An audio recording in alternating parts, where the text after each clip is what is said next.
جیسے جو پہلے مرحلے میں الیکشن ہونا ہے یار 27 جولائی کو میرپور پہ جی اب وہ کہتے ہیں کہ انتخابات کے نتائج اسی روز شام کو جاری کیے جائیں گے.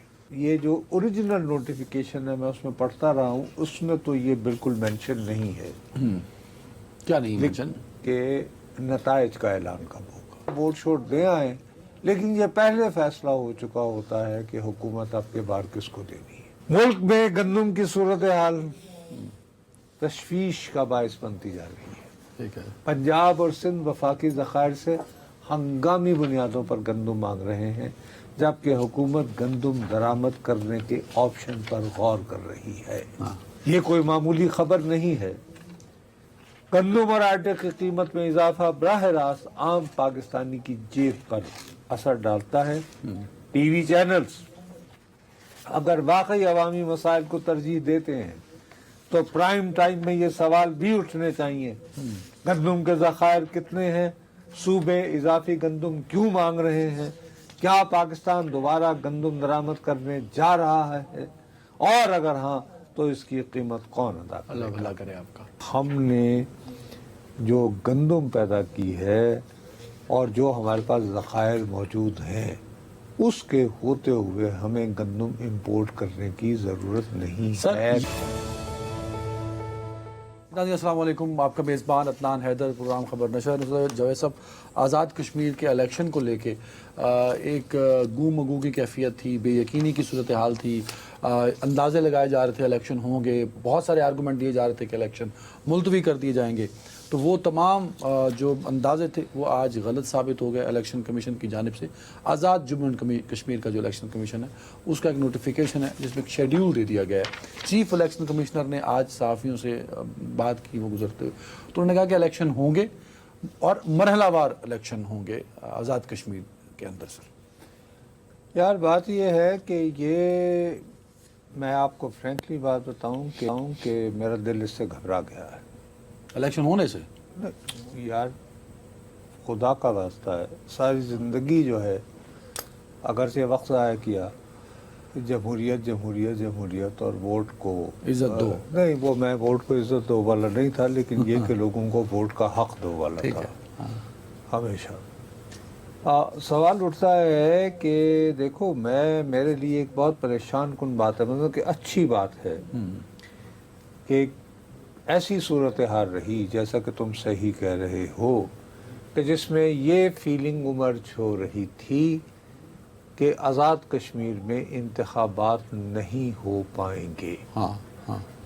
وہ کم از کم اس نے تو دم توڑا نا، اس نے ایک کلیئرٹی آ گئی، ایک کلیئرٹی آ گئی ہے کہ جی کم وقت میں اتھارٹیز آر ایڈمنٹ ڈٹرمنڈ ہیں کہ جی ہم نے آزاد کشمیر میں الیکشن کروانے ہیں. Fine, very good.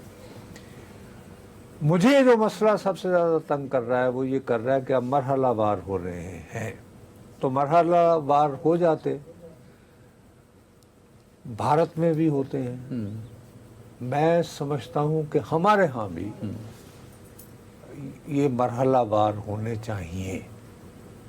اس کی کیا وجہ آپ سمجھتے ہیں؟ اس کی وجہ یہی ہے کہ دیکھو، ایک آبادی اتنی بڑھ رہی ہے، اتنا بڑا حلقہ ہوتا ہے، جب آپ مرحلہ وار الیکشنز کروا رہے ہوتے ہیں تو آپ کے پاس وافر مشینری موجود ہوتی ہے اور آپ پوری توجہ سے انتخابی عمل پر نظر رکھ سکتے ہیں. ٹھیک ہے. لیکن بھارت میں یہ ممکن اس لیے ہوتا ہے کہ نمبر 1 انہوں نے الیکٹرانک ووٹنگ کا سسٹم EVM ہے ان کے پاس جو ہمارے پاس نہیں ہے. EVM کا سسٹم انٹروڈیوس کروانے کے بعد انہوں نے حال ہی میں ابھی جو الیکشن جو ہوئے تھے 24 میں مودی حکومت کے دوران کچھ ایک دو جگہ پہ، جیسے ابھی اور قسم کی نوعیت قسم کی یعنی دھاندلیاں ہوئی ہیں. مثال کے طور پر جیسے ابھی بنگال کو فتح کرنے کے لیے بہت سارے لوگوں کے نام نکال دیے گئے، لیکن EVM پر کوشچن نہیں اٹھے کہ یار یہ EVM پہ ہو گیا، اس پہ ریکارڈڈ ہو گیا، وہ ایک جگہ چلے گئے. وہ ٹیمپر نہیں ہو سکتا، ٹیمپر ہوگا تو پتہ لگ جائے گا. یہاں پہ اب جو بہت بڑا پرابلم ہے بھیا وہ یہ ہے کہ یہ جو اوریجنل نوٹیفیکیشن ہے میں اس میں پڑھتا رہا ہوں، اس میں تو یہ بالکل مینشن نہیں ہے. کیا نہیں مینشن؟ کہ نتائج کا اعلان کب ہوگا. ہاں اس میں نتائج کا نہیں شیڈول دیا ہوگا کہ اس طرح سے شیڈول دیا گیا ہے نا، وہی میں کہہ رہا ہوں یار، میں وہی کہہ رہا ہوں نا. لیکن بعد ازاں انہوں نے جو صحافیوں سے جو گفتگو کی ہے اس میں ایک جو میرے پاس آئی ہے پریس ریلیز، اس میں یہ دعویٰ ہوگا اور غالباً یہی کہا ہوگا کہ جیسے جو پہلے مرحلے میں الیکشن ہونا ہے یار 27 جولائی کو میر پور پہ، جی اب وہ کہتے ہیں کہ انتخابات کے نتائج اسی روز شام کو جاری کیے جائیں گے. ہاں یہ لکھا ہوا ہے جو خبر فائل ہوئی ہے اس کے اب سر میں سمجھتا ہوں کہ ہماری بہت بڑی بدقسمتی ہے، اللہ تعالیٰ نے کوئی ہمارے اوپر رحم کرے، کوئی راستہ نکلے. آلریڈی ہم ابھی 45-47 کی بکواس سے نہیں نکلے. ٹھیک ہے، کتنا عرصہ گزر گیا. عرض یہ ہے کہ ہمارے ہاں یہ فرض کرنا شروع ہو گئے ہیں لوگ کہ جی بس یہ رسم ہوتی ہے انتخابات کی، انتخابات رسم ہوتی کہ ایک رسم ہے، آپ ووٹ شوٹ دے آئیں، لیکن یہ پہلے فیصلہ ہو چکا ہوتا ہے کہ حکومت آپ کے بار کس کو دینی ہے. یہ بدقسمتی ہے، اور میں یہ بات بالکل تسلیم کر لیتا ہوں انتہائی ایمانداری سے کہ یہ تاثر غلط ہے. لیکن سیاست میں حقائق سے تاثر زیادہ میٹر کرتے ہیں. لوگوں کے ذہن میں یہ تاثر ہے یا نہیں ہے؟ بالکل ہے، لوگوں کا اعتبار اٹھ گیا ہے ووٹ سے اور بیلٹ باکس سے. اب ہوا یہ کہ اگر 27 جولائی کو میر پور ڈویژن کے انتخابات ہو گئے اور اسی دن شام میں انتخابات آ گئے، اس میں پتہ چلا کہ جی فلاں جماعت کو اکثریت مل گئی، تو پہلا میسج جائے گا کہ یار این جتانا. اگلے دوسرے نہیں اگلے دو منٹ میں ووٹر کی بھی ایک سوچ بدل دی جائے گا نا، وہ جیت رہے ادھر پاؤ، وہ بھی ایک ایلیمنٹ آ جائے گا. یار یہی بات، یہ پیغام چونکہ جائے گا تو اس لیے دوسرا بندہ یہ کہے گا میں اپنا ووٹ کیوں ضائع کروں. اللہ بھلا کرے آپ کا. یا یہ کہ جس شخص نے ووٹ ڈالنا تھا جو کہ نظر بظاہر ہاری ہوئی جماعت ہے، تو وہ کہے گا یار وہ تو فیصلہ ہو چکا ہے، فلاں نے جیتنا ہے. تو بہتر ہوتا کہ یہ اعلان کرنے سے پہلے جو جماعتیں سٹیک ہولڈرز ہیں جو الیکشنز میں حصہ لے رہی ہیں ان کو بٹھایا جاتا. بٹھانے کے بعد یہ فیصلہ ہوتا، سب سے بہتر طریقہ یہ تھا کہ جی یہ ووٹ جائیں گے اور یہ بیلٹ باکسز جو ہیں اس طرح اس مقام پر سیل بند کر دیے جائیں گے اور وہ کوئی ضامن جو ہے وہ قابل اعتماد ہوگا، غیر جانبدار ہوگا. نہیں اب دیکھیں نا جو حوالہ آپ ای وی ایم کا دے رہے ہیں اس میں تو ریکارڈڈ ہوتا ہے. اللہ بھلا کرے گا. یہاں آپ بات کر رہے ہیں ہیومن انوالومنٹ کی. جب ہیومن انوالومنٹ آتی ہے تو وہ خدشہ بڑھ جاتا ہے، ٹرانسپیرنسی پہ سوال اٹھتے ہیں، لوگ کہیں گے یار یہ کیا ہو رہا ہے، مینج ہو رہے ہیں. تو یوں تو بہت ساری باتیں اٹھیں گی. اور پھر جو پہلا خدشہ آپ نے ظاہر کیا کہ اگر آپ ایک ہی اسمبلی کے الیکشن کو 3 حصوں میں ڈیوائیڈ کر رہے ہیں، پہلے حصے کا اعلان اسی دن کر دیتے ہیں، اس کی وجہ ہو سکتا ہے الیکشن کمیشن کے ذہن میں یہ ہو کہ یار ہیومن ہینڈلنگ کا ایلیمنٹ ہے تو اس لیے فوراً لوگ یہ الزام نہ لگائیں کہ بعد میں بدل جی اللہ ہے. بالکل. پر آپ کا خدشہ بھی ٹھیک ہے نا سر کہ اگر اس دن اناؤنس کر دیا جاتا ہے تو اگلی 2 ڈویژنز میں کہو انہوں جتا رہے ہیں ادھر پا دو ادھر پا. دوسری بات یہ ہے کہ دوسرے مرحلے میں جو ہے آپ بیک وقت مظفر آباد بھی اور وہ جو 12 سیٹیں ہیں مہاجرین والی جو کہ ابھی وجہ تنازع بنی ہوئی ہیں جس کی وجہ سے سارا ٹھیک ہے اتنا عرصہ جو ہے وہ صورتحال یوں رہی ہے. تو بہتر نہیں تھا کہ ان کو بھی آپ مرحلہ وار کرتے تاکہ شفافیت ذرا زیادہ نظر آتی کہ ہاں یار مطلب کہ اگر 12 سیٹیں ہیں تو 6 کی جا سکتی تھیں مثال کے طور پر. لیکن اس کے بعد پھر اتنا لمبا وقفہ 8 دن کا 27 جولائی سے فائنل جو مرحلہ آنا ہے وہ 10 اگست کا ہے 10 اگست کو.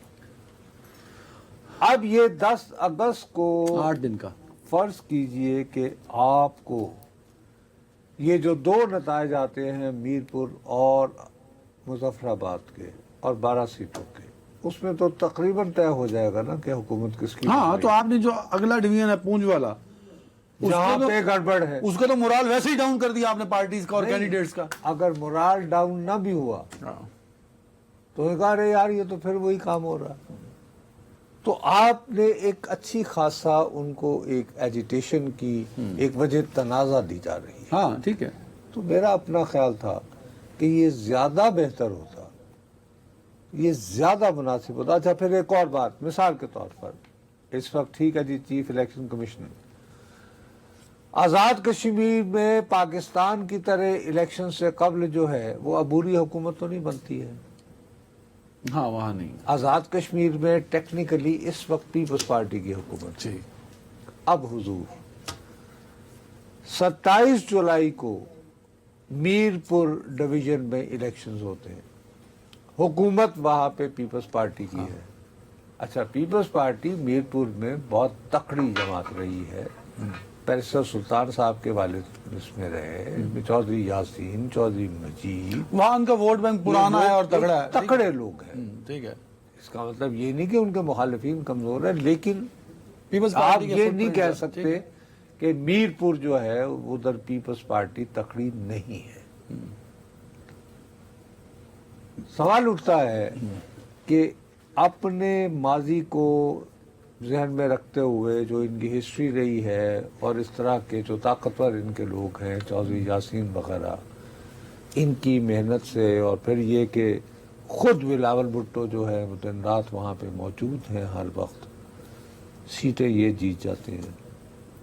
آپ کس طرح ان کے مخالفین کو یہ الزام لگانے سے روکیں گے جناب حکومت ان کی اپنی تھی, انتظامیہ افسران. تو یہ اس فیصلے نے شفافیت پہ سوالوں کے انبار لگا دی ہیں جن کے جواب دینے والا کوئی نہیں ہے. اور میں دوبارہ کہہ رہا ہوں کہ ہو سکتا ہے کہ جتنی بھی باتیں کی جائیں گی وہ بدگمانیوں پر مبتلا یعنی مبنی ہوں. میں ایمانداری سے کہہ رہا ہوں.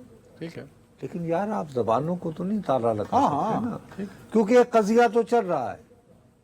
سر دیکھیں آپ صحیح کہہ رہے ہیں, نہیں یہ بڑا اہم ایشو اب ہے. قضیے کی صورتحال میں آپ کوشش یہ کرتے ہیں کہ کم از کم اس طرح کا تاثر نہیں, وہ جو آپ نے پہلا ایلیمنٹ دیا سیاسی قوتوں والا کہ سیاسی لوگ انوالو ہوں, جیسے آج نواز شریف صاحب خود پہنچے ہوئے ہیں مظفر آباد میں, انہوں نے جلسے سے خطاب بھی کیا, تو تمام stake holders P T I, J U I, Peoples Party, Muslim, ان کو آن بورڈ لیا جاتا.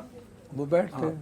ویسے نواز شریف کے وہاں جانے میں مجھے یاد ہے, بڑے کیوٹ لگے مجھے. اچھا وہ کیسے؟ انہوں نے کہا کہ اگر ہم جیت گئے تو میں شہباز صاحب کو کہوں گا کہ میں نے وزیر اعظم بننا ہے. اوئے ہوئے ہوئے آزاد کشمیر بن سکتے ہیں ویسے.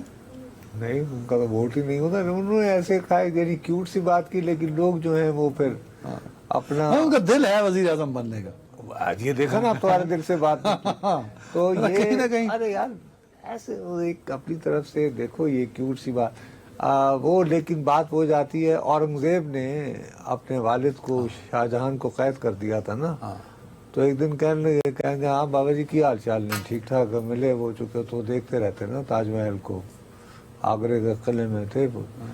تو اس نے کہا یار بس باقی تو ٹھیک ہے لیکن تنہائی بہت محسوس ہوتی ہے, تو ایسا کرو یار کچھ بچے بھیج دو, میں انہیں یہ پڑھا دیا کروں گا.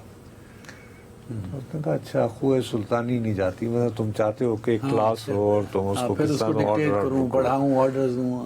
تو جو دشمنان نواز شریف ہیں وہ اس کیوٹ سی بات کو اس طرح پروجیکٹ کر رہے ہیں کہ دیکھو شاہ جہان کی طرح موصوف کی جو ہے وہ خوہ سلطانی نہیں جا رہی, اور اورنگزیب لیکن آپ نے بڑی چالاکی سے نواز شریف جیسے لیڈر کو شاہ جہان بنا دیا. تو بنے ہی ہوئے ہیں, اور کیا ہے. وہ شاہ جہان تھوڑی بنے یار, خدا کا نام کیا ہے یہ جو لوگ تاریخ سے نابلد ہیں مجھ جیسے, آپ ان کو گمراہ کر رہے ہیں. وہ بھائی نواز شریف تو کنگ میکر ہے, اس نے کہا جاؤ شہباز شریف وزیر اعظم بنو, بن گیا. شاہ جہان تو یہ نہیں تھا, وہ تو انہوں نے کہا تھا. ایسا نہیں مجھے چل, آپ نے مجھے اچھا انفارم کر دیا. میں آپ کو لگتا ہے آپ کے ذاتی 50 سالہ صحافتی تجربے سے کہ نواز شریف کا انت جو ہے وہ شاہ جہان ہے؟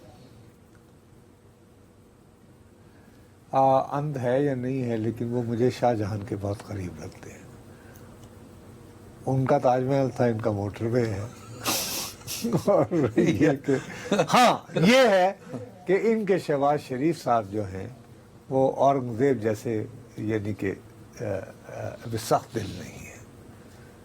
انہوں نے تو ایک نماز اور ایک بھائی نہیں چھوڑا تھا نا بقول ابن شاہ کے, تو انہوں نے بس یہ کہ ان کو بہرحال یہ ہے. اچھا لیکن دوسری بات جو ہے, ایک تھوڑی سی بات جو میں اس سلسلے میں, یہ تو ہو گیا پھکڑ پن. اس پھکڑ پن سے ادھر آ کے